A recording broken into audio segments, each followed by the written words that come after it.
Hello bachcho, let's see this question. So the question says a block tied between two identical springs in equilibrium. If upper spring is cut, then the acceleration of block just after cut is 6 meter per second squared downwards. Okay. Now if instead of our upper spring, lower spring is cut then the acceleration of the block just after the cut will be what? So here in this question we will discuss what? Here in this question, first of all, we will write the key concept. So the key concept is what? Just after cut, we can say just after cut, the force in another spring will remain unchanged. In another spring will remain unchanged. Okay, तो force उसमें unchanged रह जाएगा. So this is the spring system and we can write that कि यहाँ पे हमारा जो Newton second law of motion भी मैं यहाँ पे यूज करने वाला हूँ. But the key concept was कि स्प्रिंग का फोर्स सेम रहता है. ठीक है, दूसरी वाली स्प्रिंग में. सो जैसे हमने इसको इस वाले को कट करेंगे, है ना.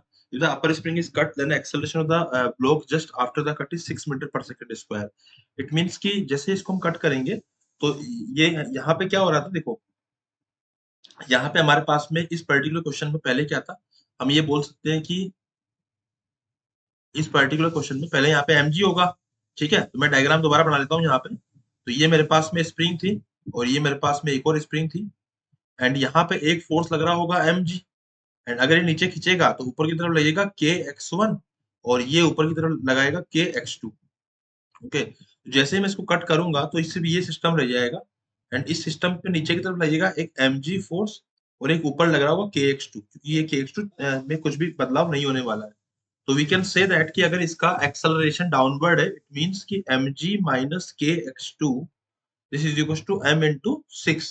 तो ये हो गई मेरी पहली equation. Now we are going to write the second equation here. Second equation यहाँ पे क्या आएगी कि हमने स्प्रिंग दोबारा बनाई है यहाँ पे एंड ये ब्लॉक हमने बनाया है एंड ये हमने स्प्रिंग बनाई है.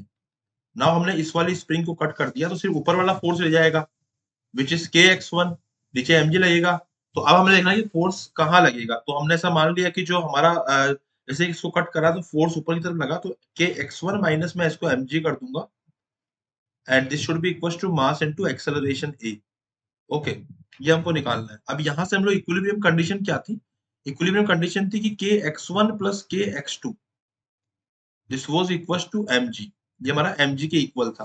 तो यहाँ पे जो kx1 की वैल्यू आएगी इसको मैं लिख दूंगा mg माइनस kx2. तो ये जाएगा mg minus of kx2 minus mg into m into a. तो यहाँ से हमारा mg से mg कैंसिल आउट हो जाएगा एंड kx2 की जो वैल्यू आ रही है वो आ रही है m into a के इक्वल. तो इसको मैं यहाँ पुट कर दूंगा तो यहाँ हो जाएगा mg, है ना.